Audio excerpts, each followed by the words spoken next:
All right, well, now I don't know why it's not playing. I'm unmuted it now. Should be playing, but it's nope, wait, I didn't. I unmuted my mic. Good morning. That's better. Here.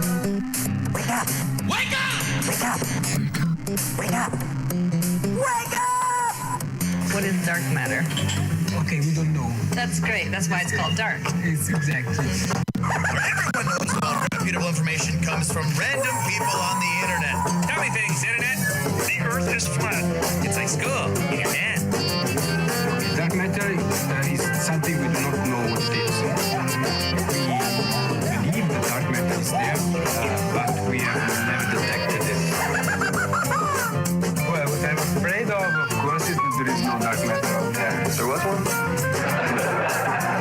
There is no dark matter out there. We need to think really hard.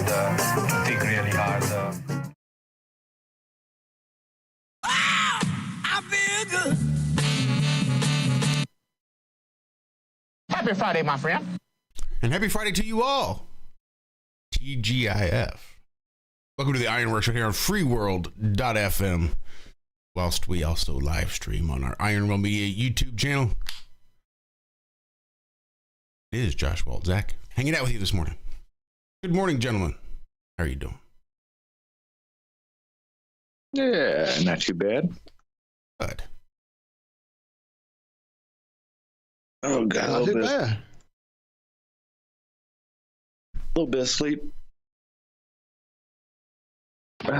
Yeah, man, I don't know. These festivals, I mean, you're not going to hear it in my voice right now. Man, do they energize you. Like, Cami and I have both been, like, in go mode since.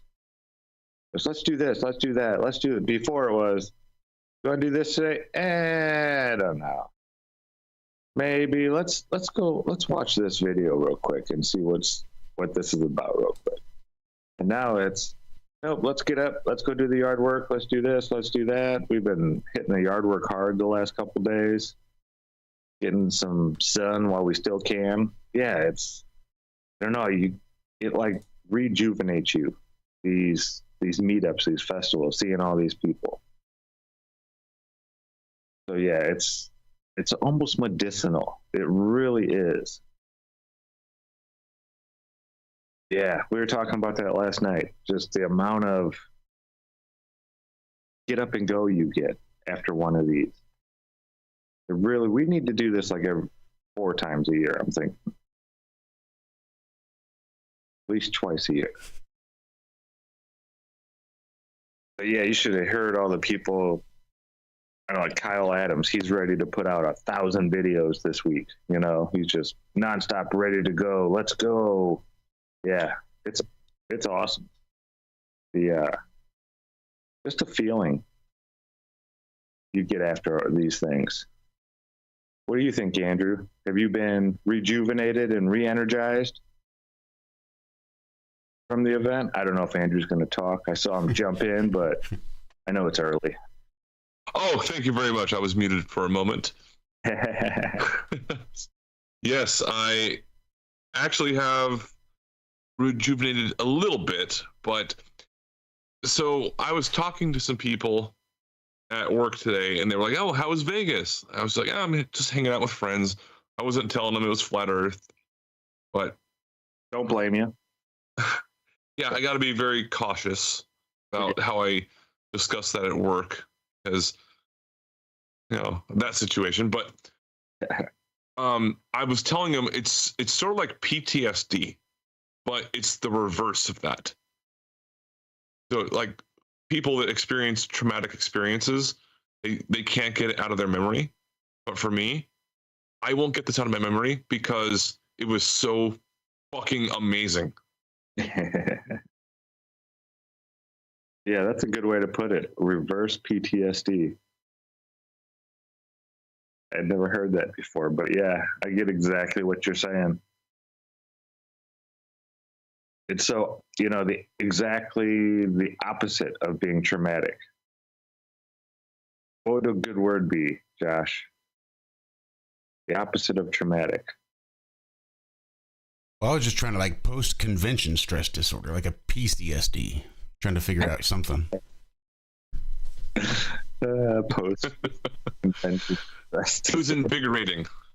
And as I've continued to try and explain to people, when you're around other like-minded people, there's an energy level that exists that I've never experienced before.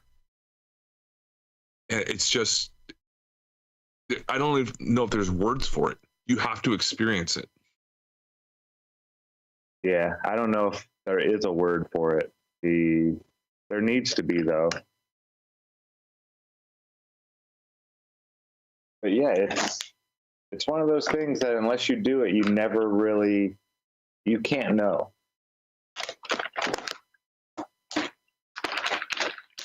There's a lot of things that you can imagine how that would be. Oh, I won the baseball game by hitting the ball, blah, blah, blah, homer in the bottom of the ninth, blah, blah, all these different things. And how you might feel afterwards. You might be able to kind of grasp that idea. But this is different. It really is. Yeah, and the other cool thing about it is that Karen put on an amazing event, but other people were in the background that didn't get enough props, if you'll say that. And I helped break down everything at the end, and I also helped set up at the beginning. And there's a lot more that goes into this than people are actually aware of. So if anyone's listening, hey, shoot a huge shout out to everyone that was actually there participating, and you know who you are.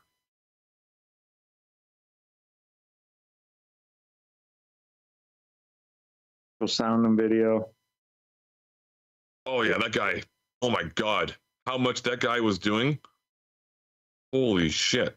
And this was the easiest one he's ever done so far, Andrew. Wow. Yeah, because he had so much help this time. There was, the two sound guys that work for the company and all that kind of stuff, setting up all the audio visual stuff. But there was I was going back there because I did registration, but I was going to help with the sound stage if they needed it. And I just got out of the way. There were so many people willing to help that came, just volunteering. Hey, I'll help with the stage. And then there were 7 or 8 flat earthers that were just there to, we're here early. We're in Vegas. We're not going to be going to the strip or anything. We don't gamble. We'll help you out. Yeah, Nathan said it was awesome. The amount of help that he had this year, and it went really smooth. Yeah, really smooth.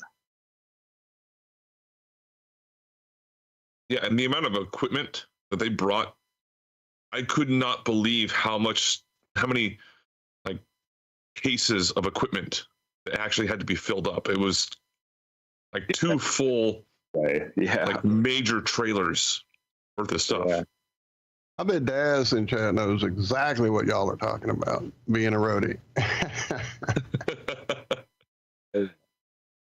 Yeah, it And was. then roadieing for yourself, you do get a handful of stuff. So yeah, it definitely, it usually is a lot of behind the scenes and stuff people don't even have a clue about. I mean, like you were saying, there wasn't even a stage there Yeah. before y'all got started. It was an empty room. Right. That's, yeah. Yeah, it turned out looking amazing, and then it sounded great. Everything just sounded. Oh, it took them. Nathan was like really freaking out along with Karen at the beginning, like when I was just there helping like set up tables and chairs and stuff. And Nathan was like, "Yeah, we're like not even close to being ready." I'm like, "Oh shit!" So I hung out for as long as I possibly could, offering any advice, even though I was probably just getting in their way.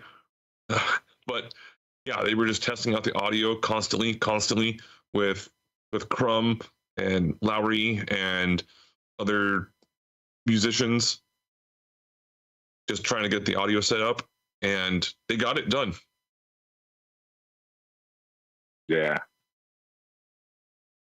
So Yeah. Karen, if you are listening, again, huge shout out to you, and please don't stop doing what you're doing. Flat Earth needs you.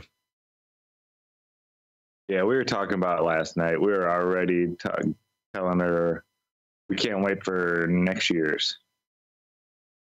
She got a big grin on her face. No, this year actually, Karen breathed a sigh of relief way earlier than I've seen her breathe that sigh of relief in any of the other festivals that she's thrown. Usually it's like, you know, while the Q&A is going on, you might see Karen let her shoulders down. That's always the last thing. Just a Q&A where, you know, everybody gets to come up and ask questions to all the presenters up on stage.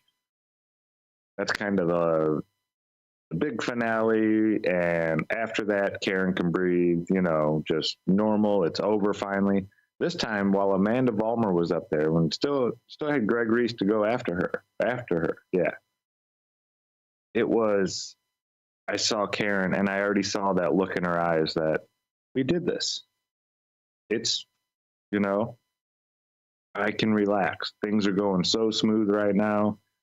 You could tell she had that look, that smile on her face, like we did it. And I've never seen it that early before. Sometimes you don't even see that until well after, like, it's all said and done and she's sitting down somewhere, and then that smile will come on her face. But this time, she knew. I mean, she's getting this down to a science now.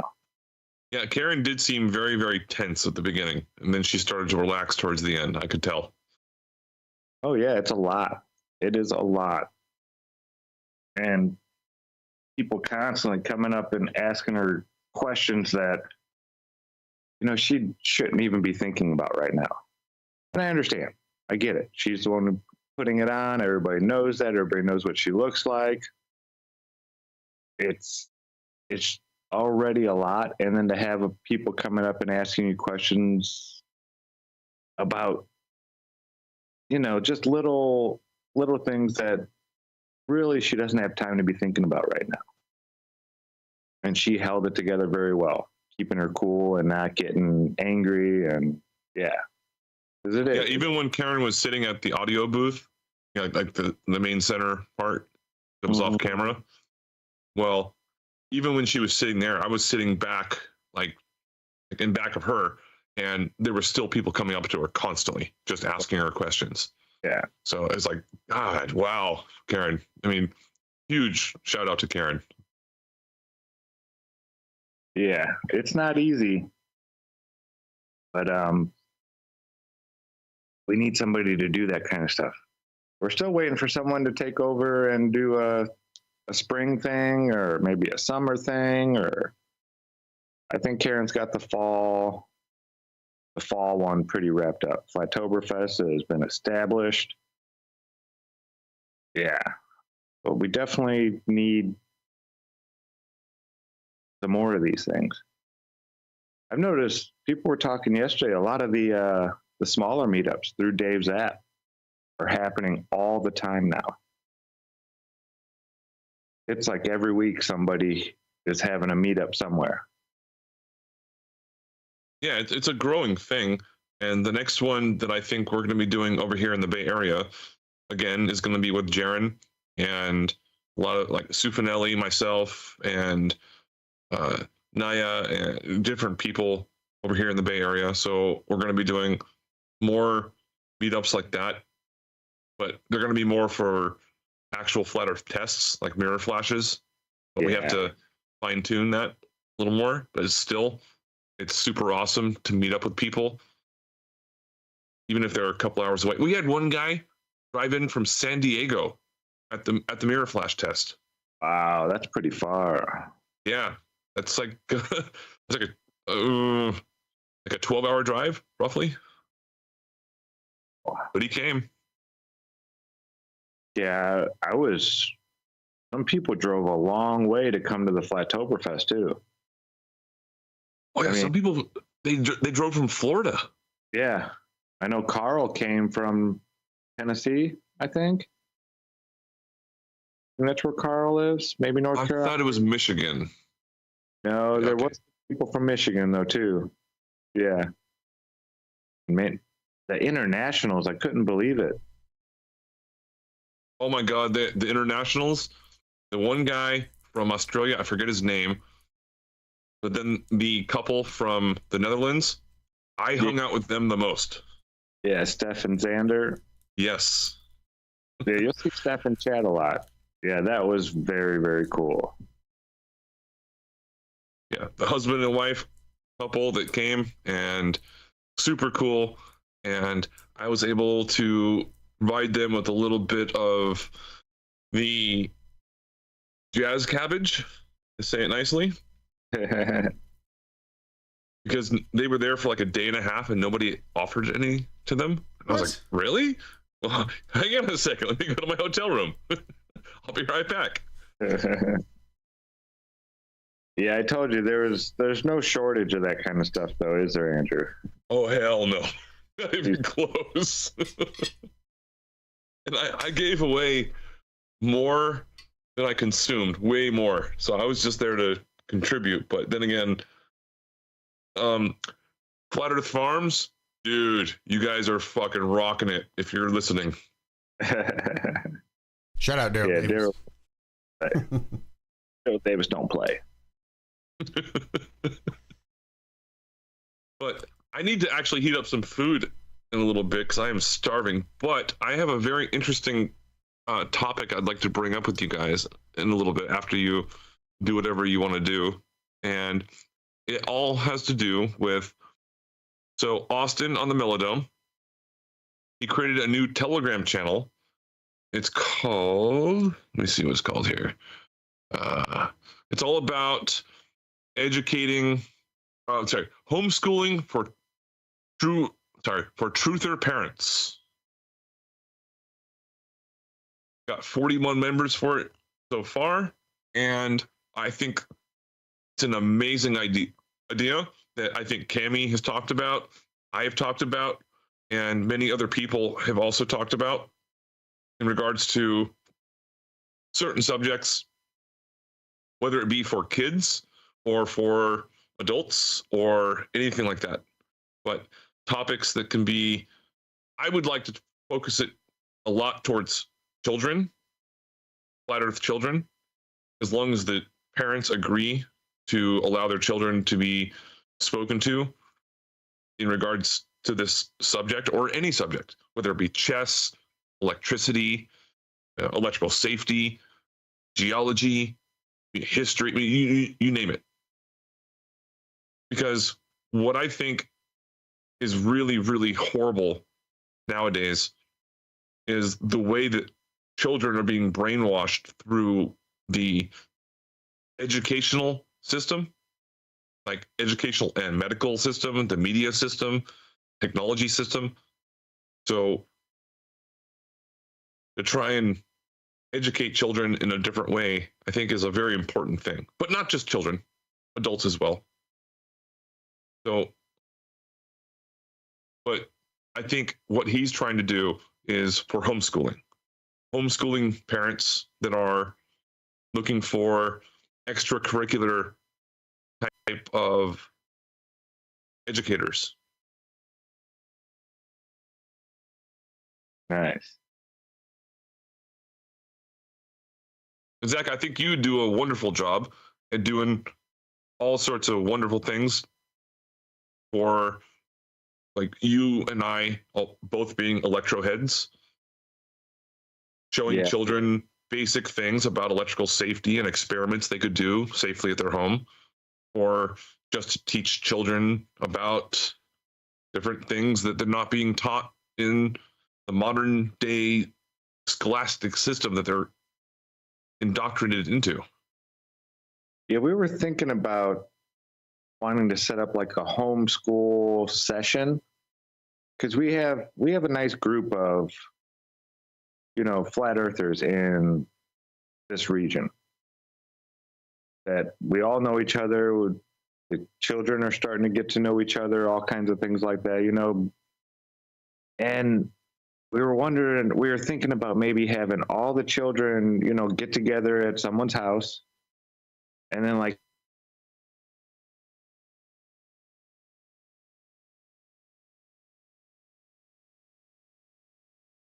Uh-oh. Oh, Looks like we lost you there, Zacky. worried it was me. oh, Yeah, you're cutting in and out a lot. I don't know if you walked away from your base or what happened. yeah, no, the you know, the phones, they love me.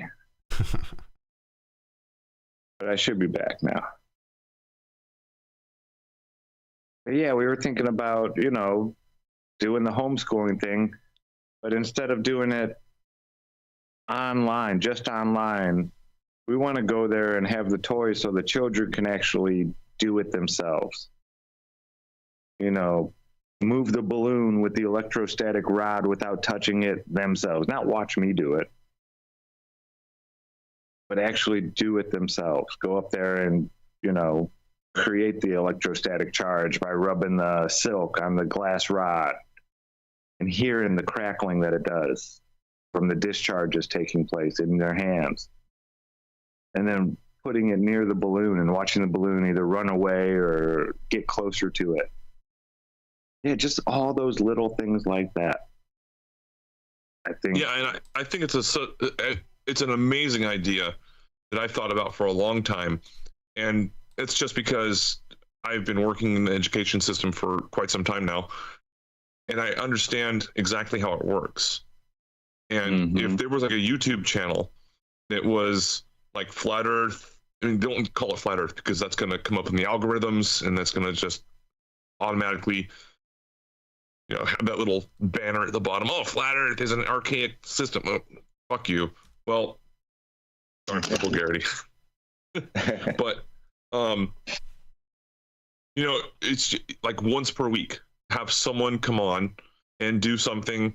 I mean, the children don't have to be on camera. It would probably be preferable if it wasn't like that, but just to have them be able to participate as long as their parents are aware of what they're doing and they agree to it. Obviously, because there's like legality reasons behind that.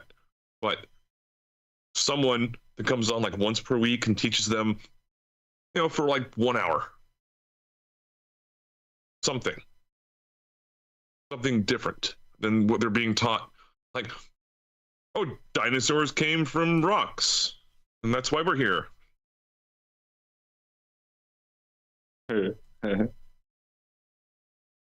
I'm being a little sarcastic and facetious in that kind of manner, but you understand what I'm getting at. Yeah. No, it needs to happen. That's essentially their model, Andrew. Magic happened, and here we are. So, or I'm sorry, an amazing coincidence happened, and here we are. No magic involved. Did you see? Well, Go ahead. We got the same GIF there, Walter. When Dawn. For Dawn. We both put the exact same one. That's awesome. I didn't even see. I just threw it and then had to go back to this chat, check stuff. Yeah, you were both on it. Oh, and by the way, she made it over there. That's the good part. What's that? Zach, did you get any of that? I forget what Balderson called it, like the space rock. Yes. Oh my goodness. Holy shit! Ben Balderson made something insane. I don't know if you're moon rocks, but it has to do with cannabis and taking like a lot of the concentrated, little hairs and crystals and things like that. Well, he found a way to. He does this process, and then he's got like a liquid type of THC spray, cannabis spray, and then he has this like real fine looking sugary powder, and it's all concentrated cannabis. So then he takes, just a regular bud of cannabis, and he sprays it with that concentrated liquid and then rolls it in the crystals. You could barely see. So strong. It was like totally white. It looked like it snowed on it. You see those white widow buds and this and that, and doesn't even compare to this. I still have a bud of it. I might share my screen in a moment. Yeah, it looked like Christmas in a jar. Like the closest thing you can get to bottling Christmas. At least That's for a good way to explain it. Yeah, at least for me. Oh my goodness, it was amazing. I forget what he named it. He's got a name for it because that's the first time I've ever seen it, and the only thing I could slightly compare it to would be moon rocks. But this has an actual bud at the center, so it actually smokes. I've heard people saying the moon rocks, yeah, they're neat and all that, but they don't smoke very well, Yeah, it's sort of like a lollipop, You have to get through all of the other stuff to get to the center of the bud. But this is, man, amazing. Yeah. It'd be awesome to see Ben's picture on a package someday with these things. And I got to say something about Ben Balderson. That dude is awesome to watch online, but meeting him in person, the dude never stops smiling. Mm-hmm. He's so fucking cool. Their truck was stolen. Yeah, I heard about that. Is there any result? Never saw Ben crack a frown, or his wife. I mean, the truck was old, had over 400,000 miles on it, bungee cord holding up the tailgate, bald tires, engine ran good and all that, but they're like, why would they steal this truck? I mean, there was a dually over there, brand new, like $70,000 truck. He was like, they probably could have got like $200 for this truck. Why would they steal that truck? But they were just like, hey, nobody got hurt. Everybody's alive. We were wanting to get another truck anyway. We needed a reason. We've been talking about it forever, and this just gives us that reason to go get the other truck. And just the attitude they had about it. Hey, nobody's hurt. Could have been way worse, this and that, yada, yada, yada. Just the best attitude people. I mean, this was the very next day, less than 12 hours after they found out that their truck was stolen. And we're sitting down having breakfast with them, and they're just all smiles. Like, yeah, just amazing, amazing people. Always able to see the good in every situation. Yeah. So Ben and Christy, if you're hearing this, I know it's super late where you're at, but just such an inspiration to everybody you meet, and just two of the nicest people, really. Yeah, you couldn't ask for better fellowship. I love Ben and Christy. They're great, and their dogs. Oh my goodness. Oh, those dogs were fucking cool as shit. Two big white pit bulls they each have one brown eye and one white eye. And they're just the biggest meathead lover kissers ever. Oh my goodness. They were giving me so many kisses. Yeah, it was kind of weird. I wasn't expecting to see so many dogs at the festival, but there was no issues at all. No dog biting. There was just dogs kissing each other or kissing people, and Yeah. the hotel didn't seem to have an issue with it. No, they were really cool there at Samstown. Just like every Flat Earth festival, there was lots of participation taking place. We'll just say that. Lots of participation. And I think one time they had to ask us, hey, can you guys, they didn't mind the pens and all the flavored things, but yeah, I mean, it's crazy. Flat Earthers are just like, it's not going to hurt anybody. Here's what I'm going to say. Josh and Walt, I don't care where the fuck the next event is. You're going to be there. Okay?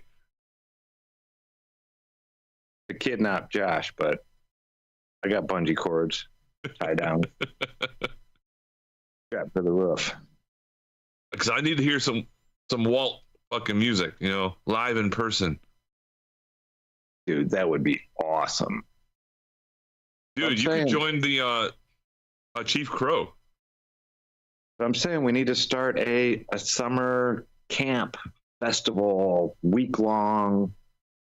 That way, people don't have to worry about, I got to work this day or I can't get off this. You can only make it for one day out of the week. I think we need to rent out a campground for a week. Something like that. I think 2 days is not enough. The energy level is just too high. People have to come down from it. And camping, it's a lot more affordable, so we could extend it out a little bit longer. And if we get enough people, I bet we could get a really good rate at one of these campgrounds. Well, look what Owen Benjamin is doing right now. He's buying his own property, having a whole bunch of volunteers chip in to buy the land so they can do whatever the fuck they want. Like the Bertaria campground kind of thing. And most of those people are down with Flat Earth, so that might be something to look into. Granted, it is in northern Idaho, but I want to look into Ruby Ridge while he's planning this. Right. Yeah, I mean, there are Flat Earthers with land near the center of the country. Looking at you, Nemo. No, but I'm just saying, I don't think the land part would be the issue. It's just finding the right perfect time. And then the whole food thing. Maybe food trucks or this or that. I don't know. We'd have to find something. A way to store. I don't know. But no, I think there's plenty of people that could help out with that. Because Dr. Law, by the way, I got to meet him. Super fucking cool dude. He was one of the first people I hung out with. Yeah, and he's like a connoisseur of many different types of styles of cooking. And I guess he, at the previous Oktoberfest, was one of the main guys in charge of just cooking food for people. And that was going out for donations and stuff. So I would be happy to help out with that and chip in several $100s to, just for food. I mean, for free. I wouldn't charge anybody anything, but I mean, there's definitely ways to do this. I think a week-long thing would be perfect. It would give everybody an opportunity to be able to show up at least for a day or so. 'Cause even this one, I was there from Thursday night till Monday night, and I still didn't have enough time. The festival was only 2 days, the Saturday and Sunday, and I still didn't have enough time to hang out with everybody and get all the discussions in I wanted to. Yeah, and you met every single person that walked in because you were at the booth, at the front desk. Yeah. That's why I like doing that. Or when Cami and I do How the World Works, it's a lot more intimate. It's not us up on the stage talking to everybody all at once. We get to have at least a short conversation with pretty much everybody there. So yeah, I really enjoyed doing the whatever it's called, the check-in, being part of that registration. Yeah, I'd never done that before, but it was actually a lot of fun. But I did miss doing How the World Works. Steph, Xander, and Richard, the gentleman from Australia, they got to feel the gyroscope up in the hotel the very first night, Thursday night. But as soon as I fired that thing up, the bearing just started screaming at me. It had been a while since because we have two of them, and I think this is the one that's been sitting for a couple years. And the bearing just sounded horrible. I should have tested it before I left, but I didn't want to run it anymore after that. What kind of lubricant does it use? Does it like graphite or what? It says oil. I think I'm going to put some 3-in-1 oil in there. I'm just kind of scared to even mess with it right now. That one might be just I might have to send it in and get it redone, or it may just be like a paperweight and the other one will be the demonstration one. I'm not sure yet. But yeah, it just sounded horrible. It still could spin up fast enough to create the effect where they could feel it, and I got to watch their faces light up. So that was really cool. But I just didn't want to damage it any further by keep firing it up. So next time, Cami agreed, we need to do How the World Works. It's just, we'd like to do it up on stage so everybody could all see it at once. That'd be easier for us, and maybe have volunteers come up for each demonstration to where like they could do it. It wouldn't be us doing it. Something we'd like to figure it out to where we could spend some time at the festival walking around and helping out with Karen and not stuck behind the table the whole time. Because it's really hard on my throat doing How the World Works. And Cami's too. And this year I noticed the only thing that bothered me was how dry it was. Back of my nose and the back of my throat was getting dry, but I could speak the whole time. Whenever we do How the World Works, usually by the end of the first night, I'm talking like this, and I don't want to talk unless I really have to, you know? Yeah, well, they did have the air conditioning on pretty high. Yeah, that was crazy. Like, I packed 3 pairs of shorts and wore none of them. I think I wore them one day when we went out to breakfast. But no, it was freezing in that hotel.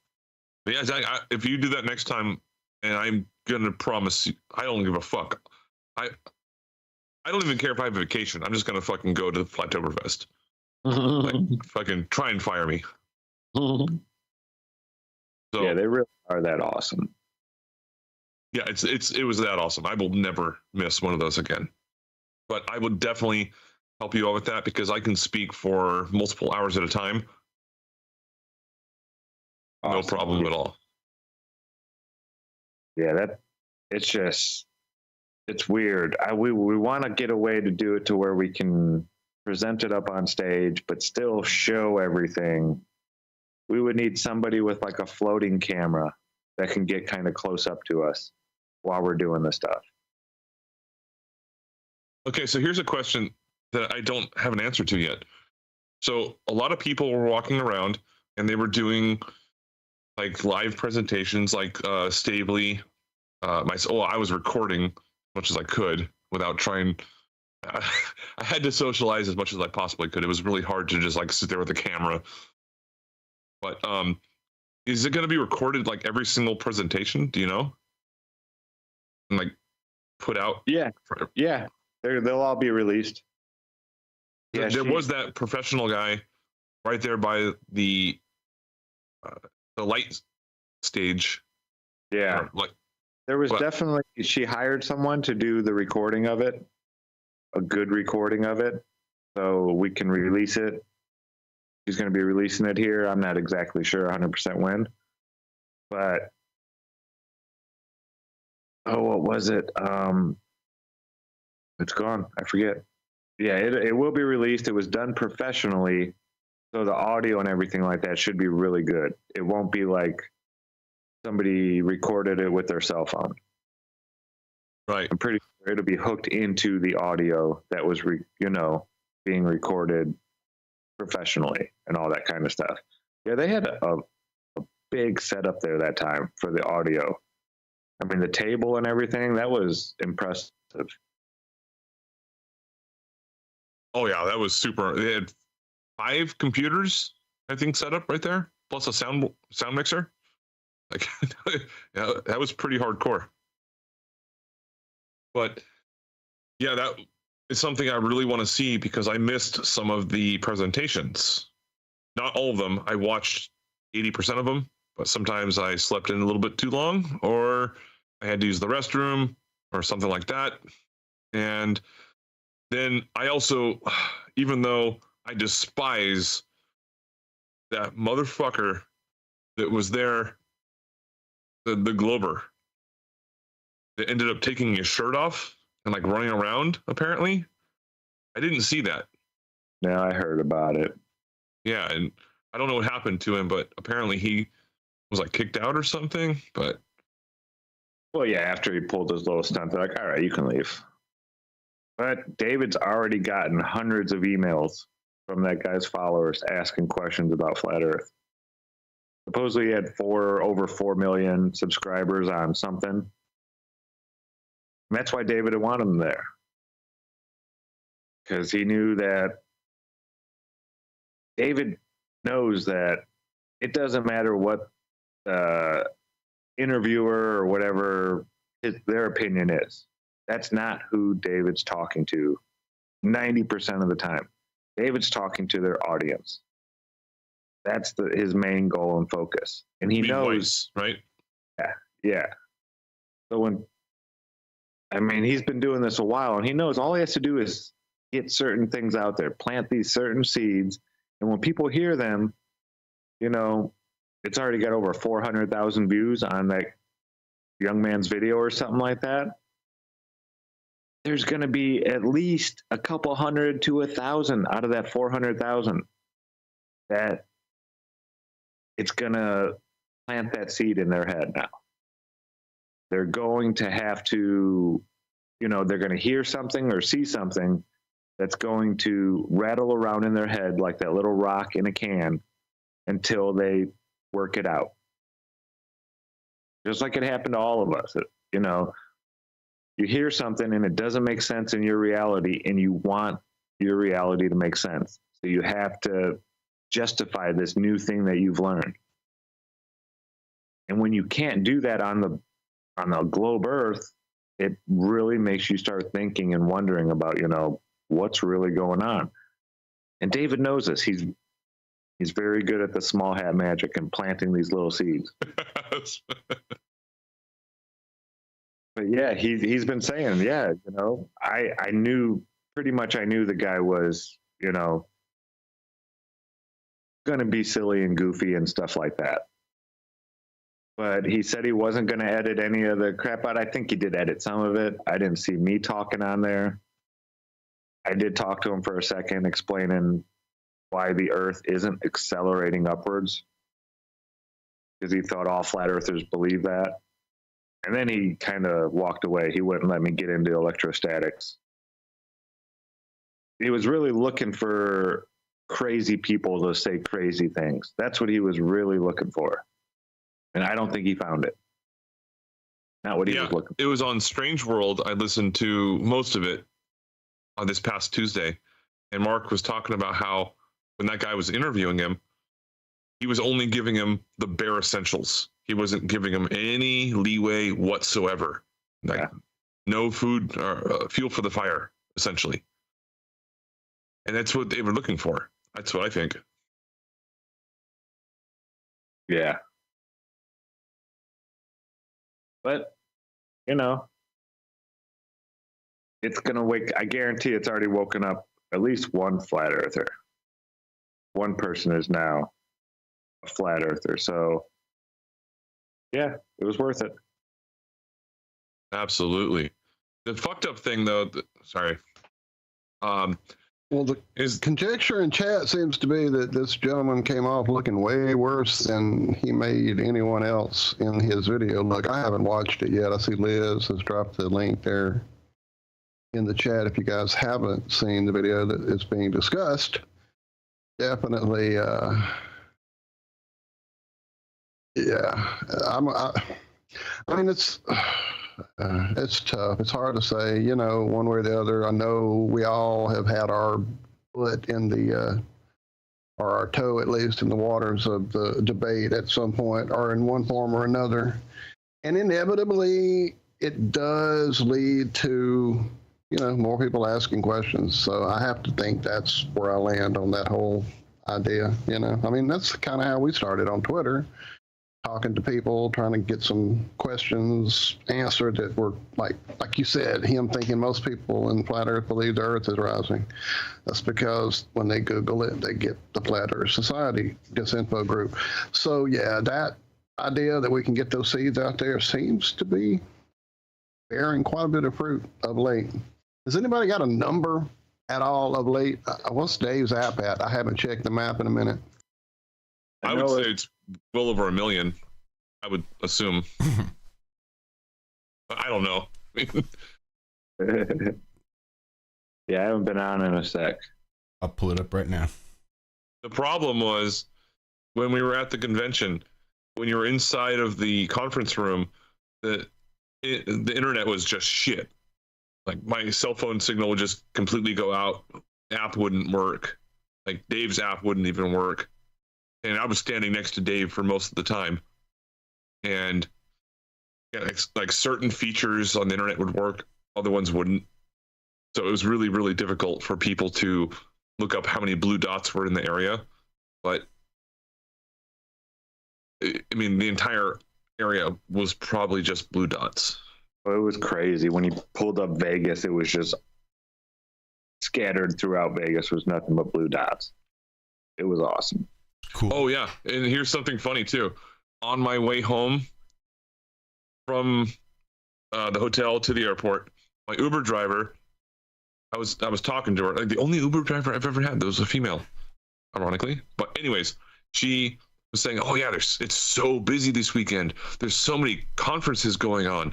And there was this conference over at Sam's Town, and she didn't know what it was. I guess people weren't talking to her about it. I was like, oh, I know what you're talking about. There's 9 floors at Sam's Town, which means there was about a little less than 1,000 rooms. And there was well over 500 people there. Yeah. So we took over the fucking entire hotel. Like, you couldn't walk more than 10 seconds without seeing someone with their Flat Earth lanyard on. Yeah, that was pretty cool. We definitely, yeah, and you know, Flat Earthers, especially when they get like 1 or 2 drinks in them, you know, they're around a bunch of other Flat Earthers, they start getting a little brave and start telling everybody. That's how I was. And, you know, in a lot of places, that's fine, but when there's people sitting there gambling, and if they get up and leave, that makes a hotel angry. They don't want their gamblers getting out of their seats. I know Karen had to have a talk with a couple people about we need to leave the other guests alone. The other guests they're not Flat Earthers, and they're here. That's what the casinos rely on. Are these people that come and, you know, give their social security check every month through the casino, playing the slots and things like that. That's their bread and butter. And they didn't want people messing with their bread and butter. So yeah, we had to have just a short chat. It wasn't, you know, nothing big, but yeah. Flat Earthers, when we get together and we just want to tell everybody, you know? And some people just don't want to hear it. They're not ready for it. Yeah, there were a few people that were walking through the casino live streaming. I'm not going to say their names, but it did get brought up at the end when we were doing like the breakdown of the stage and stuff. And technically, you're not legally allowed to live stream inside of a casino. So that was already a no-no. Yeah. Well, we did it. We got it done. But yeah, it was awesome. But yeah, flat earthers get, especially when we get together, I want to start screaming it from the rooftops. Well, it is 5:50, gentlemen. Are we going to play a little song to bring in the next hour?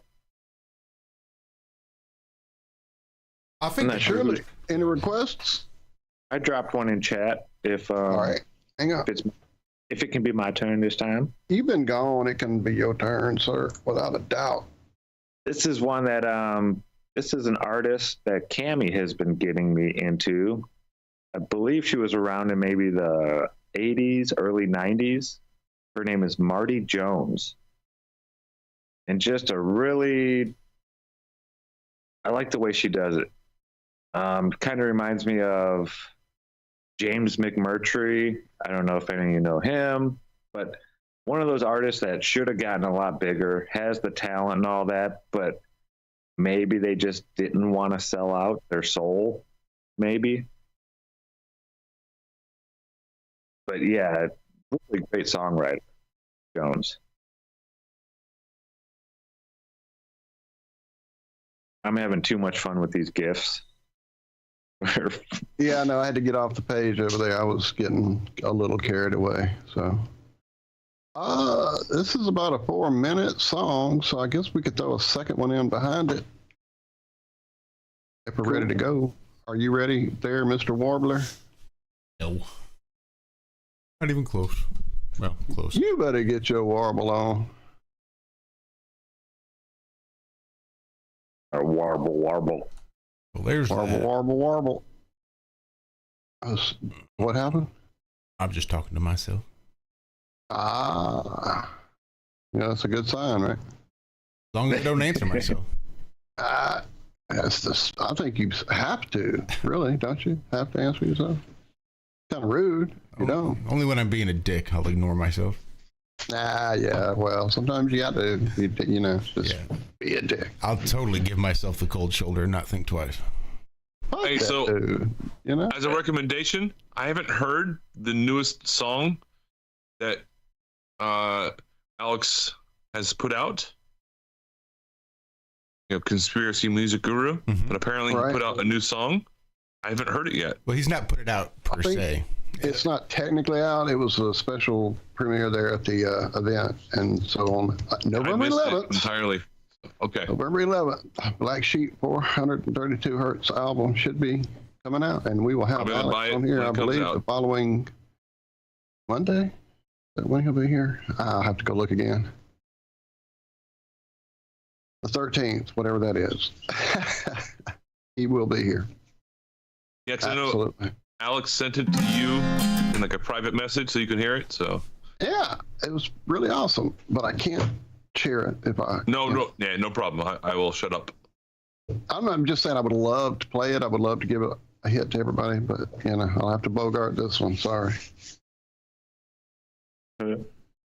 All righty. Well, I guess, well, hell, we're going to run on in. I don't know if I'll have time to go over another one or not. So you want to stretch for another minute or two, and then we'll have this hit the top of the hour. Stretch it, stretch it. I'm doing the symbol, but y'all aren't seeing it because my camera's not on. All right, it was good stretching. All right, we're going to play this. And we'll be right back with IRONWORX on Free World FM and also streaming on our YouTube Iron Real Media channel. We should know that already if you're hearing my voice now, don't you? We should get that out there to other places, maybe. This is Marty Jones. Follow you all over the world.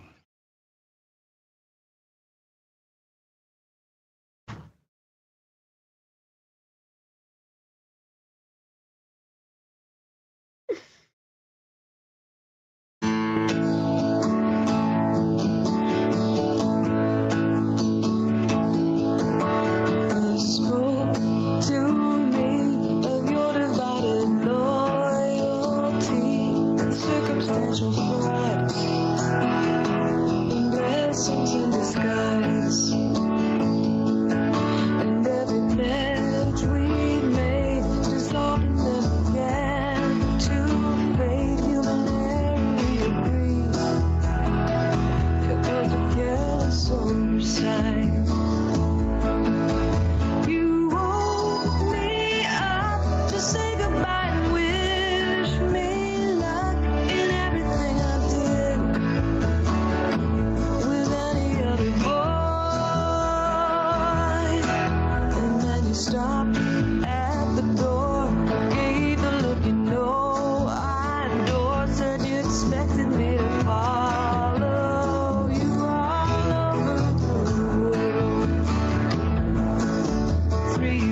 say quit. They tell me I'll get over it, but every time you call, my heart is in a whirl.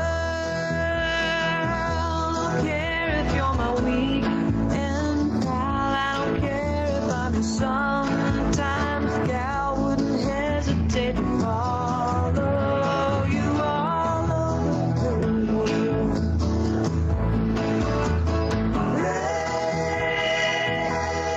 Baby, I'll take it away. Long as you call me your holiday. This has to be the best one yet. A single telegram from you in Tibet. Did you really think I'd come? Drop everything and run. It's really much too far away. I couldn't have afforded anyway. Meet me somewhere in between. Neath the cedar trees of Lebanon. And we walk hand in hand, leave footprints in the burning sand while Beirut goes up in the flames of war. I swear, but for us it's just like before. I'm addicted and I beg for more of your enticing me to follow you all over the world. I'm gonna follow you all over the world. I'm gonna follow you all over the world.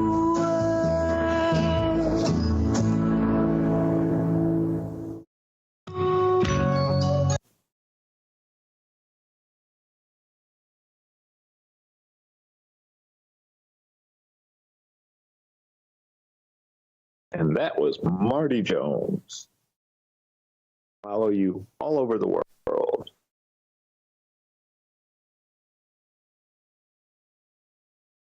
Yeah, I'd never heard of her before Cami introduced me to her. But I really enjoy her, just her tone, the way her voice, and that's kind of my kind of music. Nice, mellow, you know. I like acoustics. The more natural sound. Yeah. Marty Jones. As Great. you see, I had a co-pilot there on the end of the thing. I had everything happening. She stepped on keys and everything started playing in my ear. I had commercials going and then the call was gone. So my apologies. No worries, Walter. What'd you think? No, I liked it. I just wish I had been able to not flub the end. Did the whole song finish? I don't even know where all that started happening in the song. It just seemed like everything blew up one. Nope. It Okay, finished. good. You got it, man. You did it. All right, cool. Well, like I said, I had it playing, and I was going to cover another song if we had the time. And in the midst of that, here came a Paul Helper. No, buddy, you don't need to get up here. You're even worse. He lays on the keys, and they all start sticking. Come on, Spot. Come on, buddy. Hang on. Well, if you'd like to do another song, you know how we roll here. We do what we do. Just do. Well, let me. The gifts over at Free World FM, folks. Ridiculous.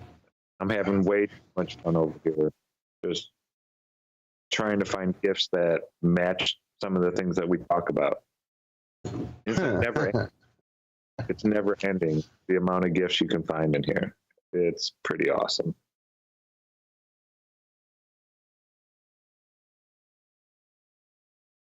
So I didn't even ask Josh, how you doing, man? How's your week? Good. How'd it go? Week's been quiet. Work's been steady. Glad it's Friday. Last night went well. Bunny. Yeah, bunnies are doing great. Awesome. Saw the picture you dropped in chat over the weekend. Made me so happy. See the bunnies cuddling. Yeah, I'll have to have Dixie send me some more. I planned to get some pictures or some video last night, but totally forgot. But Harris and Evie had their third and final official date. So tomorrow I'm going to spend time cleaning up the studio and making room for Evie's pen. We're running out. Josh, I do have a question for you about the bunnies. Yeah. Are they just for raising, or are they also for harvesting?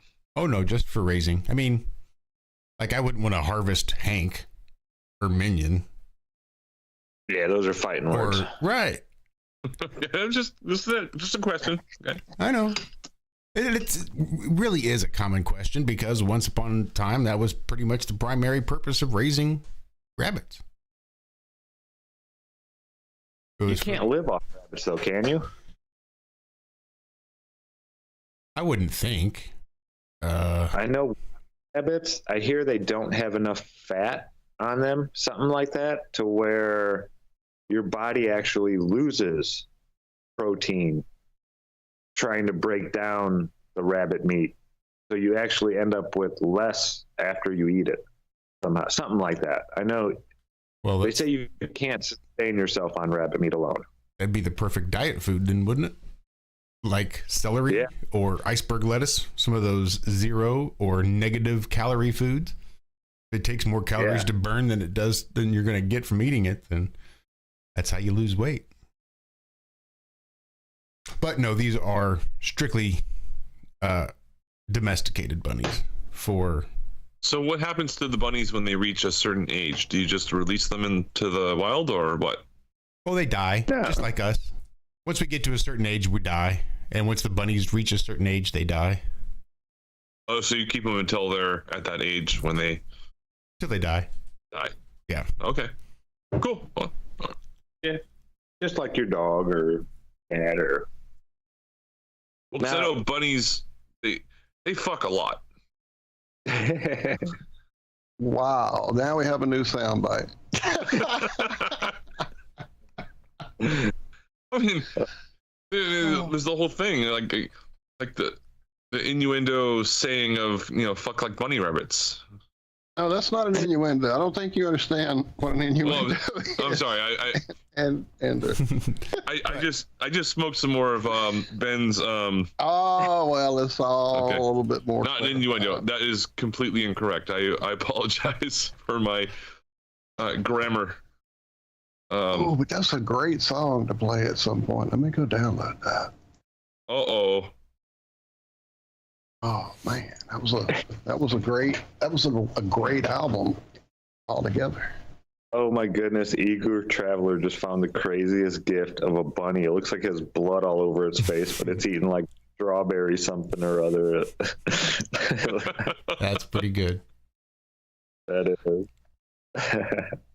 So female rabbits can actually give birth to a new litter every 30 days. What? Yep.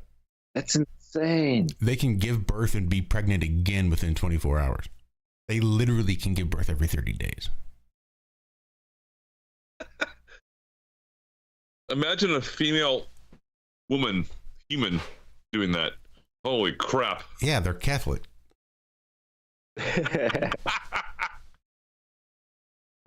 But that's why you why you get them fixed, because they can get cancer if they're not actually having litters and getting pregnant and breeding. They're just unfixed, but not breeding. Then they can actually develop cancer pretty easily. So that's why you get them fixed. And well, to all the ladies that have had children that are listening to this right now, please imagine doing that. Or don't actually. Or don't. Don't imagine that. The views of Andrew do not necessarily reflect views. I'm sorry. Bollison's stuff has gotten to me a little bit.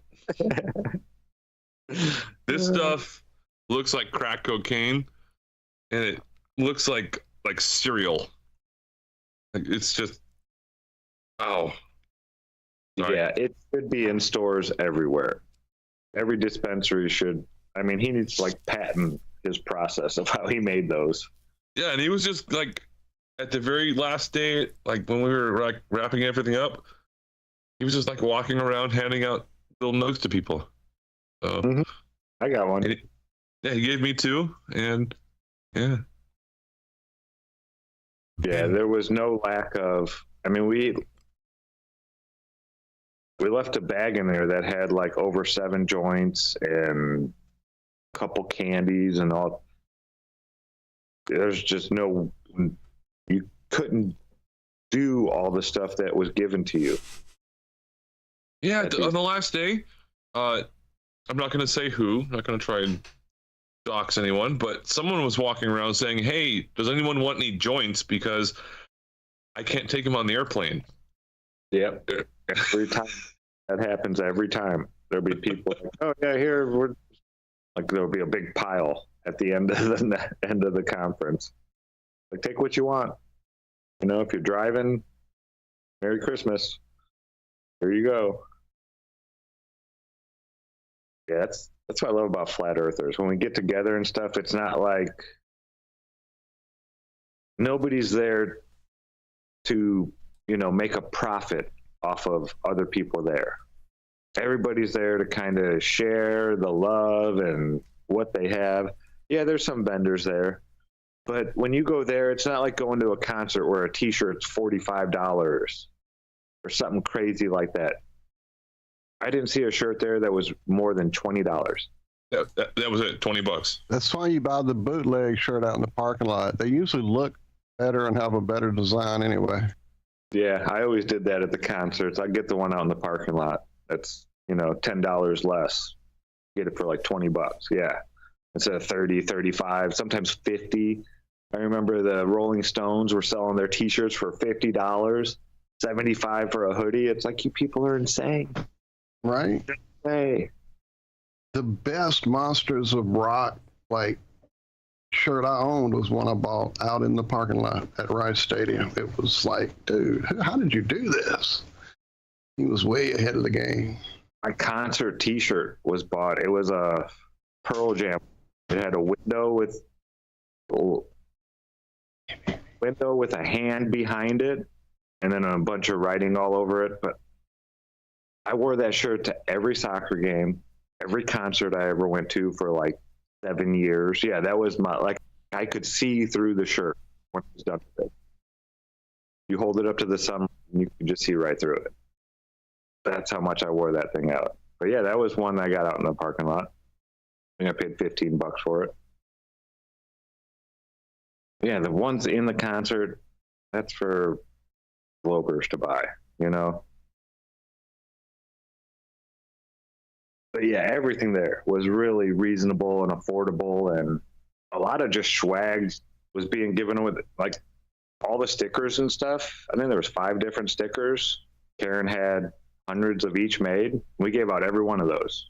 People coming up in the big, like, you know, the old concerts, how they had the flyer, like the card stock, nice thick flyer, and a lot of people would have those all framed and everything. You'll still see them, like the old concerts from the 80s. You'll have Rush live at wherever, like the Rosemont Arena. Those old halftone concert posters. Yeah, she had a bunch of those made, and it had all the presenters on it. Cami's is awesome. It's got at least 400 signatures on it. She had everybody that came through, she asked them if they'd sign it.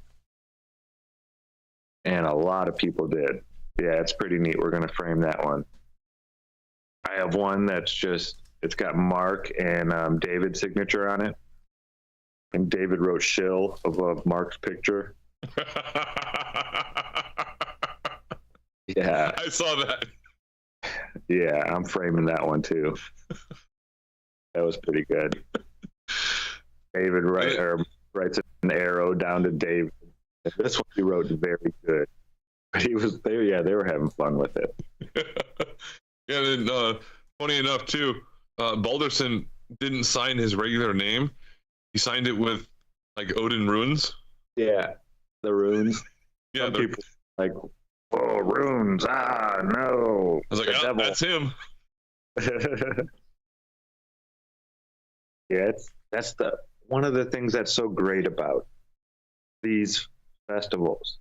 We had pagans, we had Christians, we had Muslims, we had, it doesn't matter. All that stuff does not matter when, there's a common goal in mind. Human beings can set aside their differences and change the world. We can. We don't have to be divided like they want us to be. Like we've been programmed to be divided. And to see somebody of a different color, of a different religion, a different nationality, as they're different somehow. Well, in some ways they are different, but in a lot more ways, we're a lot more alike.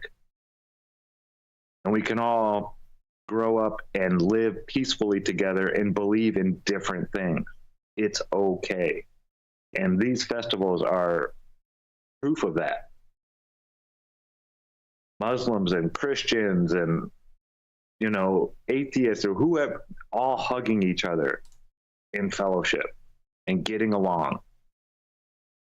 Setting aside your differences just for a weekend, if that's it, and coming together and, having these wonderful, amazing conversations and making friends that you could be lifelong friends now. Someone you just met at a conference and this and that, and then you're going to strike up a conversation and numbers get exchanged and all that kind of stuff. Yeah, this is how we change the world. Yeah, apparently there was that guy, what's his fucking name now? The astronomer that was there. Oh, Danny Paul. Yeah, apparently he was there. I never saw him, but... Yeah, I had a conversation with him. He asked me to take a picture with him. Cami had a really long conversation with him. She's working on him. Now, he'd be a great addition to help figure out some of this stuff. I mean, astrophysicist that's written all kinds of books and this and that. He flat out said, Cami asked him, so Danny, why, I know you're smart enough, this and that. So what's going on here? Why are you taking the stance that you're taking? And he flat out told her, because you guys are ruining my life's work. That's what? Why.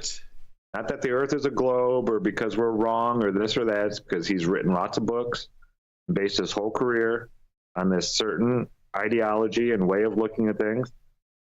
And, it totally dismantles his whole life's work. And he said that's why he does what he does. And hey, it's not. I also heard that his wife and his daughter were there with him. Is that correct? I didn't see them. No, I saw him there with another gentleman, but I didn't see his wife and his daughter with him. Because I don't like that guy very much, because the interviews I have seen with him, he just dodges questions and just avoids interviews. But yeah. Well, yeah. I mean, he said it though right there when he told Cami that I'm doing this because what you guys are doing is destroying my life work. That's an admission to me. That's not because you're wrong or because I think you misunderstand this or that. It's because you destroyed my life's work. And that's a pretty honest answer to me. I would agree. I think he's those that's kind of on the fence, maybe, I'm hoping. Or he's just a complete, chill, and he's doing this. But he's been to, every one of these conferences. I did not know that. I didn't know that part either. Interesting. Well, I kind of get it as well. I mean...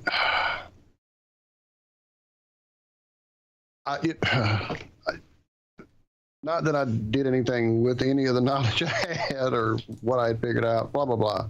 But I mean, I had steadfastly through my whole life planned to be an astronaut. I mean, from age 2, Mom took me out in her arms. Look up. That's those guys we just were looking at on TV in there. They're on that thing. And I'm like, what? I'll be going there. And so that was it. That was locked in. Every mission, every show, everything, I was in it. And then here comes the UFOs and everything I saw and had experience with and knew and people and et cetera. And there they were. And okay.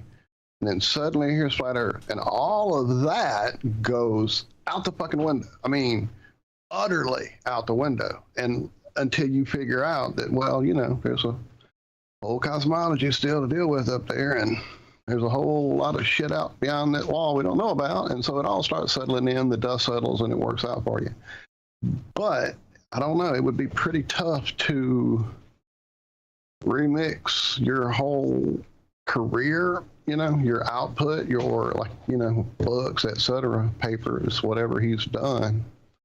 That's a little different than just an internal life's work or whatever. You know what I'm saying? It's to have to admit you didn't get it, that you were,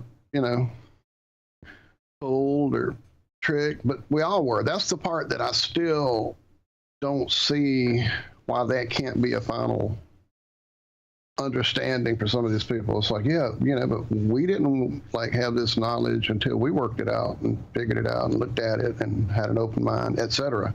It wasn't like, I don't know, I'm kind of rambling at this point, but yeah, I do see his point in not wanting to just dismiss. No, Walt, you're making a lot of sense, because what you're talking about is something called pride.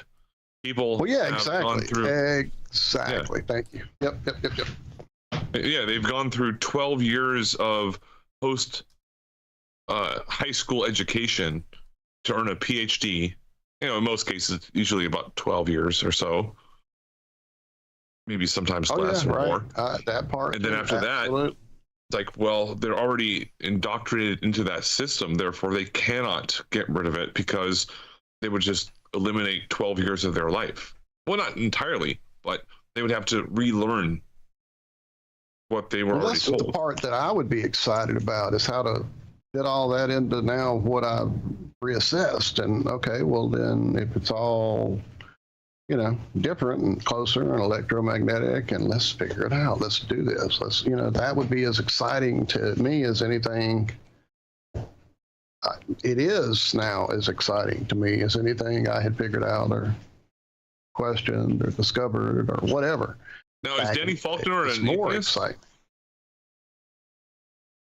Is he an atheist? You know something about that, Zach? Uh-oh, did we lose Zach? Are you muted? Nope, I'm here. Sorry, do you know if he's an atheist or if he's got religious beliefs? He is a creationist. That's what he bases everything on. Yeah, he's a Bible guy. But he's trying to put the Bible and the heliocentric model together. Yeah. I would say that at least 50% of the people at the conference were Christian. And people who are that, I can see that, to me is just like, what? Okay, so yeah, this is my cosmology, and this is what I'm figured out, and then the Bible, that was written back when God didn't understand the earth was a ball. I mean, what the fuck? I don't get it. Like, everybody wants to be that missing link that can marry together the science and the religion and bring it all together to create that sort of universal worldview. It is God, and it's science, and here's how they did it. Everybody was right. But you guys need to stop what you're doing, because you're destroying my life's work. Yeah. Right. I mean, and that's it. Maybe I shouldn't have made it so easy to destroy, but you guys need to stop. Yeah, that thought that, I'm going to be the one to, well, what is it in physics? More or less, it's like the quantum and the regular world. We have to bring them together so because everything works scalable and this and that and yada, and they can't do it. Yeah, the God particle. It's the equivalent of the God particle. Yeah. It's all science and it's God. Here it is.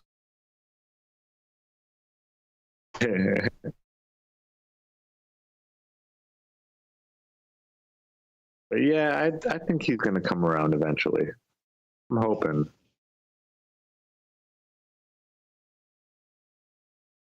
Because he's a smart guy. Thank you, Reza. No, baby, don't get back on me. Oh,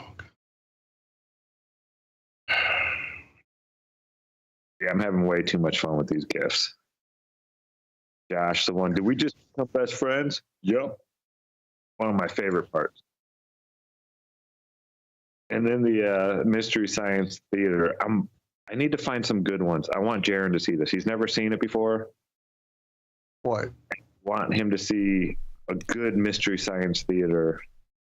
You know, because some of them were okay.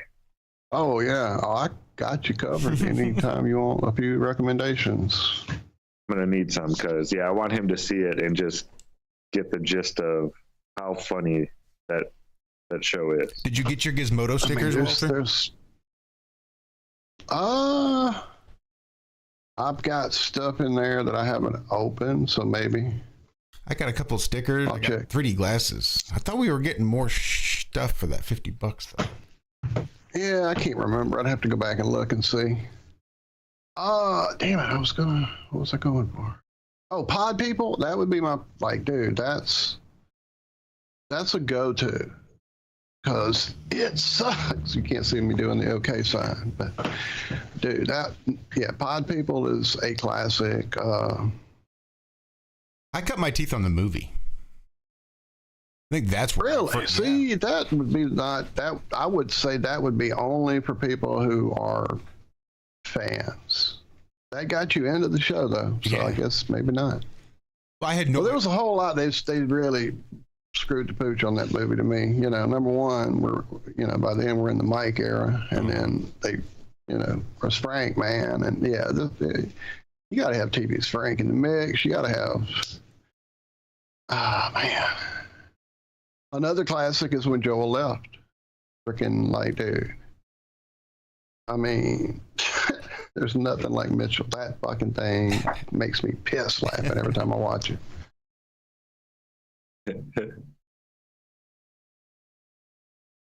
So another classic, Mitchell. Yeah. Even the ones that aren't good, there's usually some little gems in there. It's the one-liners. It's the shit that comes out. Yeah. Not always worth a watch, but usually. There was that they were doing, and I don't remember what movie they were making fun of, but it's like this mom was just laying in her bed. I think she was feeling under the weather, and the little boy walks in, and of course they ad-lib. He's like, "Mom, do you remember that time you lost your underwear?" She goes, "Yes, dear. Is everything okay?" And then all of a sudden it's like, "Yeah, I took them." And I just lost it. I just lost it when he said that. I was like 12, 13. And my mom, I don't know, she was like wondering why I was laughing so hard, but that just busted a gut on me. That's one of those I remember from that show. Well, the first one I saw was either like Godzilla and Babyzilla, or it was either that one or the what's the big turtle? The big flying turtle. Damn it.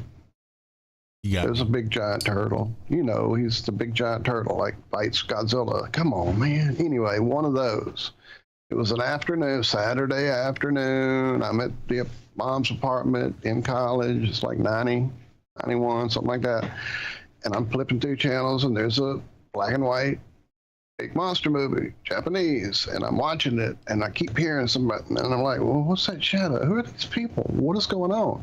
And there used to be a thing on, I think it was on Night Flight.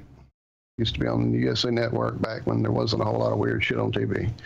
And they would take old movies and old things and show them serials like Rocket Man and whatever. And one of the things they had was a group of people who would sit in a theater showing a movie and ad-libbing lines over the movie as though they were the characters in the movie, saying lines for the characters on the screen. And I kind of thought that's what this was at first. And then I realized, no, they're just making fun of this movie. This is fucking amazing.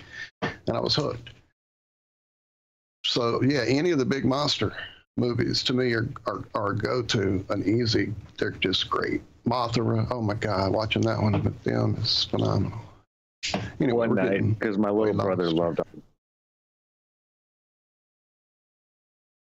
Oh, uh-oh. Am I? Yeah, you're still here. No, you're go. I'm muted up. Yeah, you're still here. I'm muted up just to let you go. Which one did your little brother like? All the Godzillas. Oh. Every Godzilla that there was, he knew all the big monsters, the other ones. Right, I used to know them at a certain age. I could have told you, Ghidra.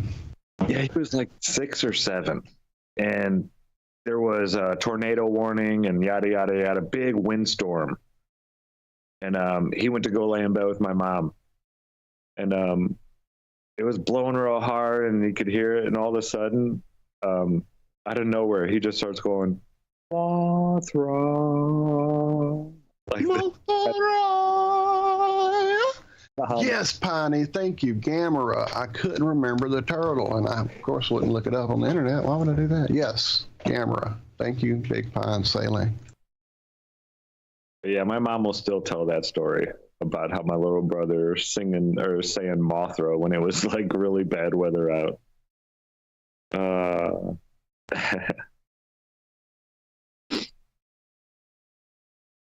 Oh, good stuff. I never did get into the Godzillas and stuff. When I was younger, it wasn't something that was showed like when I was home and watching television. We always had Spectre Man, which was kind of the same thing, but it wasn't like Godzilla. Spectre Man was just a guy that would do like a Clark Kent, and Spectre Man could turn into a huge giant that could then be as big as the monsters and fight them. Right. Yeah. Kind of a poor man's Power Ranger. Yeah. There were a few of those giant, like, what was the one? Chit-Chagawa. That's another great one. Mystery Science Theater. Go, Chit-Chagawa. Mm-hmm. Yeah, those are awesome. We got a half hour? About a half hour. Cool. You just gave Sherry Ives a new password.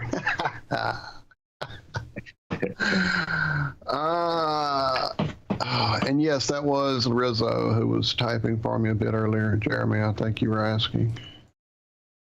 Or someone asked, I'm not sure. No, Jeremy had a statement that I had highlighted. That's what Jeremy had earlier. It was, where did I put it? I believe the spirit realm is, damn it, cat, stop, baby, move. She's helping me again. I believe the spirit realm is more real than what we think of as reality. That's just me. No, sir, not at all. That is not just you. I concur with that as well. This is the dream world that we're currently in right now. That's just me. Sweetie. Look, let me share her with y'all since she's here. Okay, so I found this one. I've never heard of this. The debrief.org. That's a new one to me. Hanks wrote this one. 2,000-year-old substance unearthed at ancient Roman sites possesses extraordinary properties. So it says scientists have unearthed something remarkable at several ancient Roman archaeological and construction sites, revealing artifacts coated in a naturally formed substance with unique modern technological potential. Fragments of ancient Roman glass vessels, having shattered long ago and left beneath the accumulation of earth over time, are known to possess striking, colorful surfaces that result from their exposure to minerals in the soil covering, along with changes in temperature and other environmental conditions they encounter over the centuries. Okay, so okay. They learned that the fragments, which have been used in the creation of modern jewelry over the years due to the vivid tapestry of iridescent tones they showcase, offer much more than just beautiful colors that capture the human eye. Engineering professors Fiorenzo Omenetto and Giulia Guidetti at Tufts University Silk Lab and their colleagues say that they have learned that the molecular structure of these tiny Roman glass shards become rearranged over thousands of years, resulting in the formation of what physicists call photonic crystals. So glass turns into a crystal. There's a huge difference between glass and crystals. Glass is more like a liquid, where a crystal is like a perfect lattice structure solid. You know, all of the atoms, if you want to call them that, are aligned straight. That's why, you know, you can see through them. They're almost clear, a lot of them. But crystals and glass are different. Glass is more like a liquid. It's kind of like, you know, when lava dries, it wasn't columnated, it wasn't grown. It was like melted almost and then hardened from being cooled. It didn't grow that way. So finding glass that is in a crystallized structure it doesn't happen. And now they're saying that this happens in nature. So yeah, this is, I don't know, we'll have to see. I mean, we just saw people earlier this year claim that they created a superconductor at room temperature, right? So let's give this a month, maybe 2, and we'll see if the real story about this ever comes out. But I digress. I'll go on a little bit further. It says nature's nanostructures. Photonic crystals are tiny nanostructures possessing ordered array of atoms, which can produce unique optical effects in the way they filter and reflect light. These crystals are found in nature in various animals that have evolved to produce reflective iridescent coloration, including various kinds of fish and other organisms. Scientists have had success with engineering them artificially as well, with their various uses found in everything from optical switches and communication devices to waveguides, lasers, mirrors, and even stealth technologies. However, the presence of photonic crystals on the shards of ancient Roman glass hadn't necessarily been the first thing that came to mind for the research team. This beautiful sparkling, now this is in quotations, this beautiful sparkling piece of glass on the shelf attracted our attention. The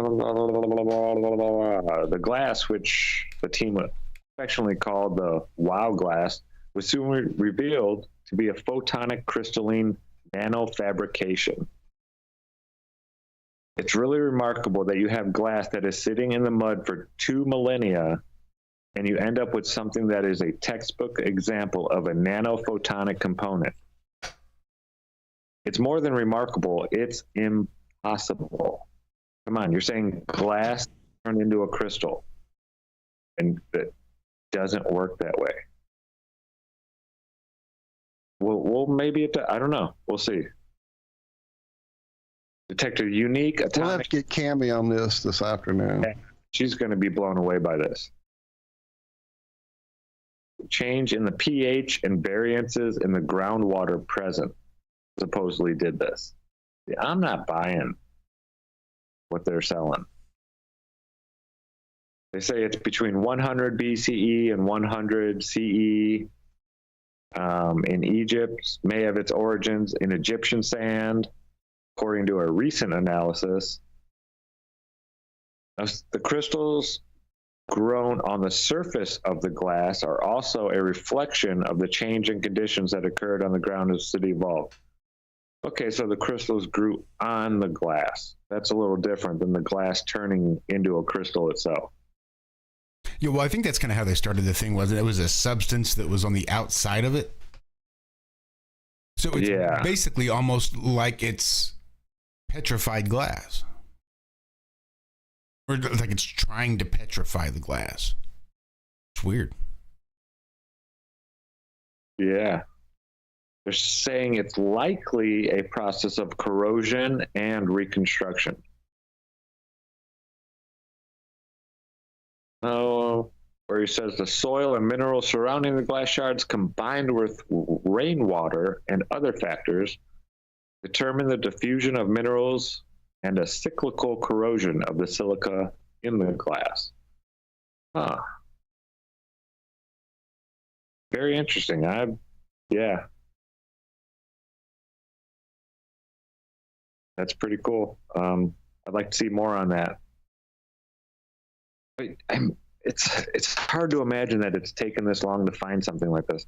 Now, granted, if the timeline is even somewhat accurate, this glass has been underground for almost 2,000 years, you know, with the mineral content and this and that. So it's had time in the oven for this process to take place. Maybe this is one of those processes that just takes a really, really, really long time. And I don't know. That's hard to believe, though. But 2,000 years old is a long time. Like, you're not going to find anything that was made within the last, 300 years here in the United States that would have this being done to it. I don't know. Conditions are right. I don't know. Yeah, I'm going to need Cami on this one. This is a Cami article. I'm going to send it to her right now so I don't forget later. Yeah, that's pretty wild. I'm going to have to see what Cami says about the possibilities of that and yada yada yada. Because they're saying something about silica in the glass. And that would make sense. Yeah, something in the silica was happening that it just doesn't. It seems like we would have found this already, but I could be wrong. We shall see. Well, I had a couple of stories within the same feed. Like, one was towards the top, one was about 3, maybe 4 stories down. And I'm just going to read these headlines to you. We're not going to get into all of it. We don't have a whole lot of time. And I mean, it's really, I think the headlines say all you need to know. First one is Unlocking Lunar Secrets, Moon's polar ice far younger than estimated. And we move on to find out that the moon this is another story. The moon is 40 million years older than scientists previously thought. I believe our good friend, this won't land nearly as well on radio as it does here, but I think our good buddy Steve Brule put it best.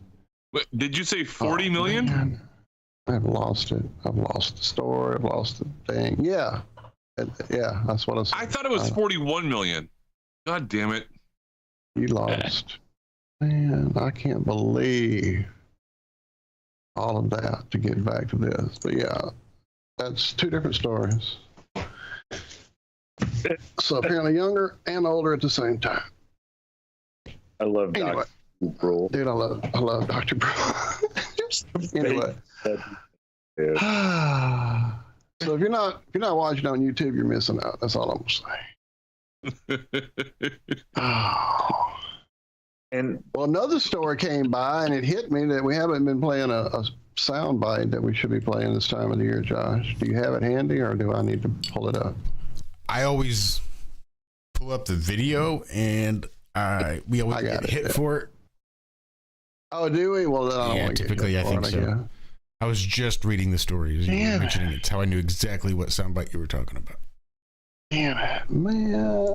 That sucks. I mean, we can do it. We can fuck it. We play it every year. I was going to actually wait and play it on Monday when it was a little bit closer to the time. Do you want to do it a little closer? Well, then we'll wait. We'll save the story and we'll wait till Monday. That's a little teaser. I'll get people in here on Monday. That's going to draw them.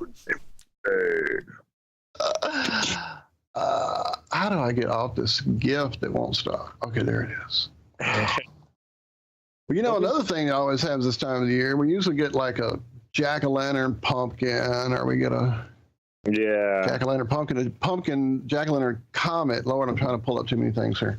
Or we get a witch star trail. I don't know. But yeah, this year we get something a little different, a little weirder, a little spookier if this story will ever open. Wow, it took forever to get to that. So yeah, apparently that's the one. On September 7th, NASA's Juno mission captured an image in an area of one of Jupiter's northern regions called Jet N7. I think that was a band out of Japan in 92. Anyway, according to NASA, this was an image which is storms and clouds. What time of the day? Didn't we just see that somewhere? It don't matter. It was 4,800 miles above Jupiter's clouds is where this little image was taken. Now, for you who are not watching us on the tubes, you're going to miss out on this one too. Come on, buddy, get out. You got to hop down. Oh, the co-pilots. Anyway, yeah, so there's our spooky face for the year, for the Halloween space thing. Looks like Rocky right after that bout with Drago, right? Knock him down. What's knocking me down now? So that's pretty. That's crazy. like the Goonies, the sloth. Oh yeah. Oh man, got it. Yeah. So there you go. We've got our NASA spooky picture for the year. I did see something though about. Man, did I put it in here? I think I did. Yeah, not only do we have spooky faces to contend with, there is now a chunk of moon orbiting near the Earth. What? Yeah, a big piece of moon. Big old chunk. So yeah, but I guess it's not big enough to be a moon, and it's too big to be a dust moon. So it's just a chunk old moon. I don't know, dude. Like, apparently, like when you're biting a cookie, and like part of it it breaks off, and you can't eat all of it, and it kind of like falls to your lap, and like exactly that. Here, I'll show you the picture. That's the way the lunar rock crumbles. The image. Here's the image that was included with this. Holy shit! I'm worried now. Yeah. Where's Bruce I'm Willis? not going to say this is fake, but so this object was discovered in 2016. Right. All right, so just remember that as I'm telling you these lies. Oh my God. Well, I think you have the space lettuce of the month for sure. It's definitely a great one. Wait, what is this? No, really? Come on. This is okay, it's not supposed to be real. This is another image. Let's share the images, shall we? This is great radio, I know. There's a image of the impact. Oh my goodness. Goodness. That was a lucky shot. Yeah, you gotta have those cameras aimed. You got it. Well, I mean, even if it was a still from a video. Man, that is a pretty guitar. Look at that. The moon's big. That's like parachuting in a Missouri, and then like you're gonna be that close to an impact.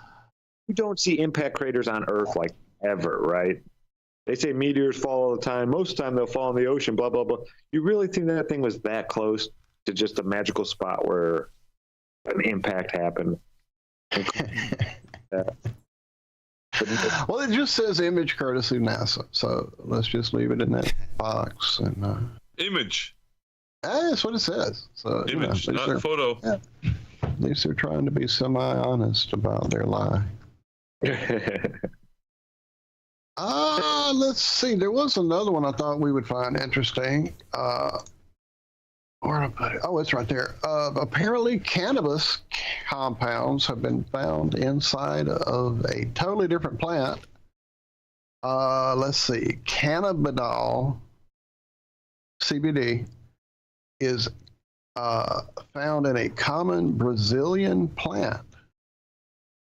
trying to see what the name of this plant is. Okay, it's the Trema micratablume, Plume.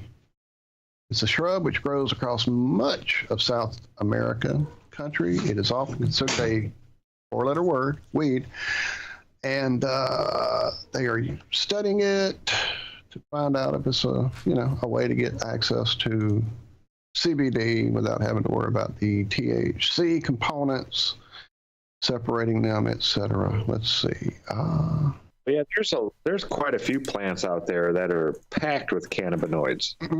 They found another one in Thailand. I actually thought Walt was going to say that they found cannabinoids on like the moon or something. Well, that'll be next week.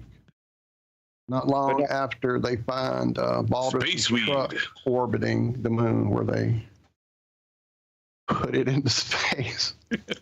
Lemon balm is one of those plants that is full of cannabinoids. Over in Europe, I know around the Scotland area, it also has another name. It goes by the Melissa plant.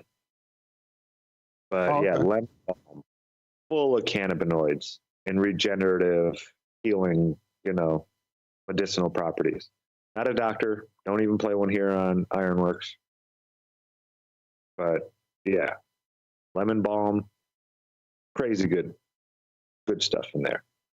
Hey, I got some of this stuff from Ben Balderson. It's his let's see what it's called again. Bedtime body butter.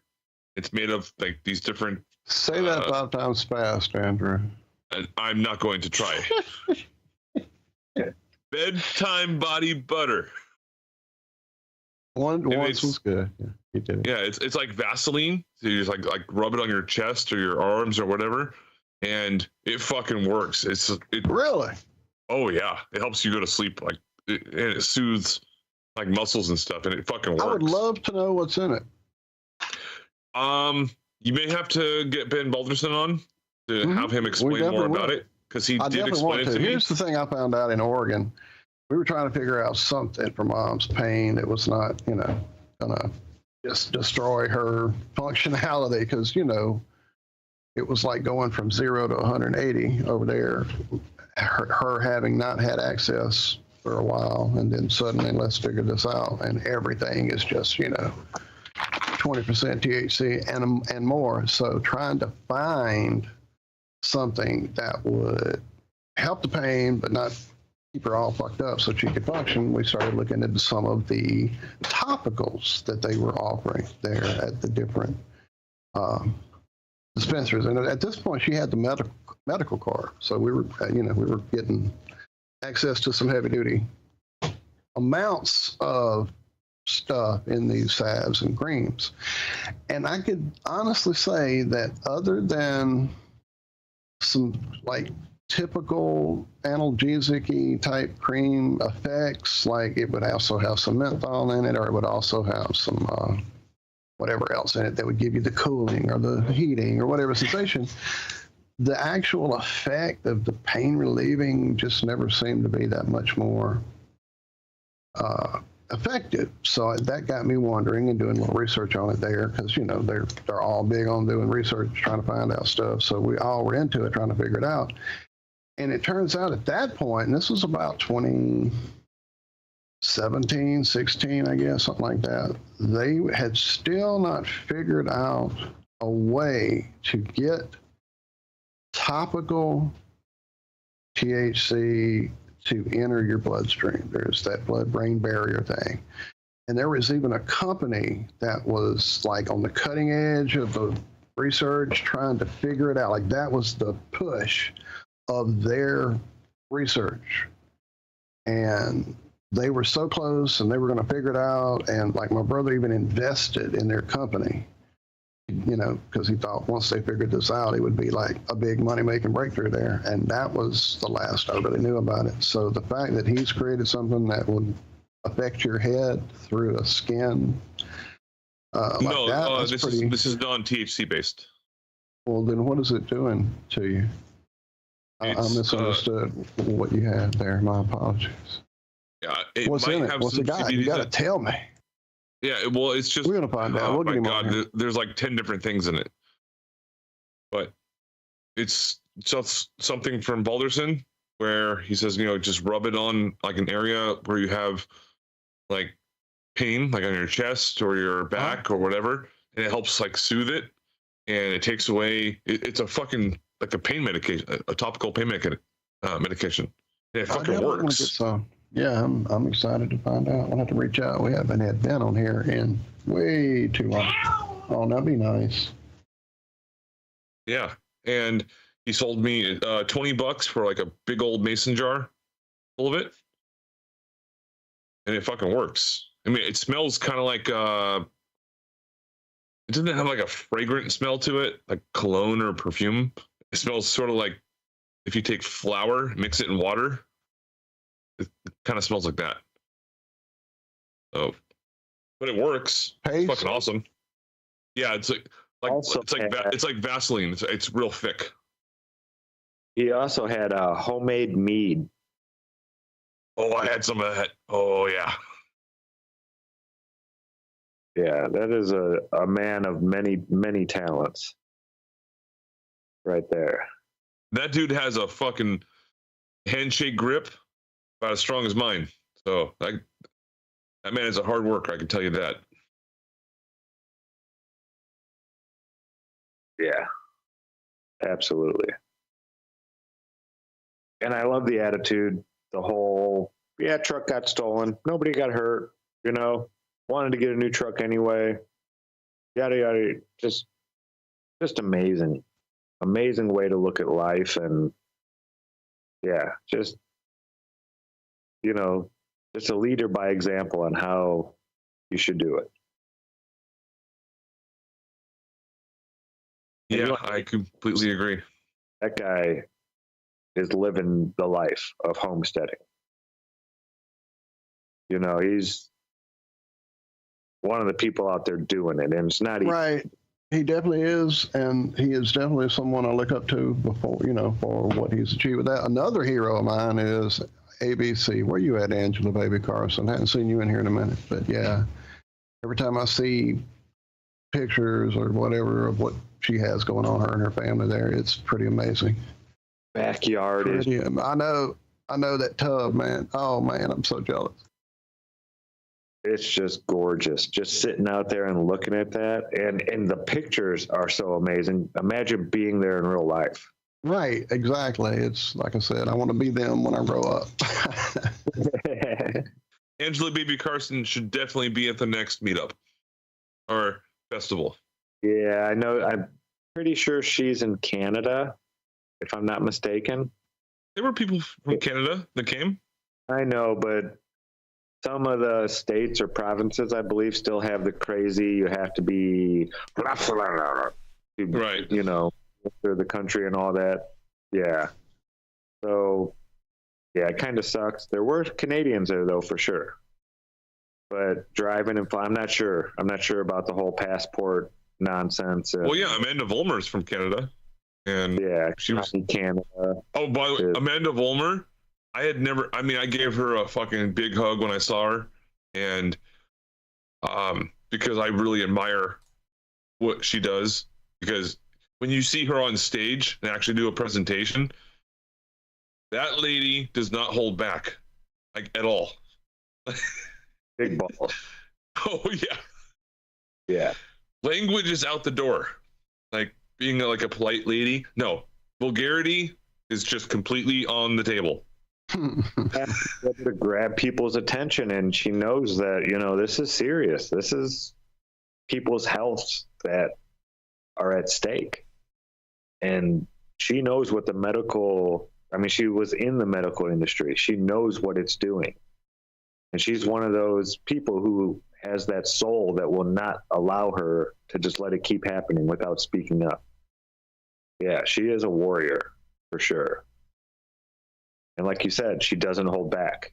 And there is. And I will say this about Amanda Vollmer. I've always thought she was pretty attractive. Then I saw her in person. I was like, oh yeah, she's attractive. So yeah, Amanda, if you're listening, don't worry. I'm not flirting with you. I'm just saying you're a beautiful woman. Okay, very intelligent, beautiful woman. Yeah, she knocks it out of the park every time. I've never heard anybody say anything about her presentations in a negative light in any way, ever. Everybody, especially afterwards, everybody's coming out with big smiles on their faces and just like this sense of, wow, I just learned something amazing. So yeah, if you're ever going to have a plan on putting a festival together, she would be one to try to get to come, for sure. She draws a good crowd, and she's always, when she's up there, it's never like, you'll see some artists and they've been on the road for 4 months and they really don't feel like playing tonight, and you can tell, you can see it in them that they're just not really there. They're not giving it, everything. I've never seen Amanda not, leave everything up on stage. Like, her heart is right there, and she's, pleading with people almost to wake up and see what's going on. Yeah, it's something to behold. It's something. Yeah, and the cool thing about Amanda that I liked a lot is she was hanging out with us at TGI Fridays and having drinks with us and enjoying the other festivities that were happening. I didn't even know that still existed. Like, they don't have them in my part of the world anymore. They went out like probably 20 years ago. So it was one of the main. Yeah, it was one of the main. Wow, guys, we're about to get out of here. I'll shut up. Clock. Wow. Oh yeah, did not realize. Right there, huh? Yeah. And I was going to tell you guys about amazing updates to the Voyager, sperm defying physics, and we'll get all that in here Monday morning. Don't worry, because this afternoon I'm sure we'll be playing catch up with Miss Cami Knodel and get her take on the amazing event that just occurred there in Vegas, Flattoberfest. Went to the den of the beast and came out hungry. Right. Right. Well, definitely looking forward to catching up with her. It's been too long. Awesome meeting you in person, brother. Very cool. Can't wait till the next time. Everybody else out there that I got to meet for the first time, that was awesome. A lot of new faces at this one, more than any of the last events. There was just, besides 2020, of course, the first one, this was definitely the most new people. And I'm sure a lot of it had to do with being out on the West Coast and a lot, but we had people from Colombia, France, Ecuador, Australia, the Netherlands, Canada. England. I mean, we had them from all over the place this time. It was just amazing. Yeah, they're just getting better.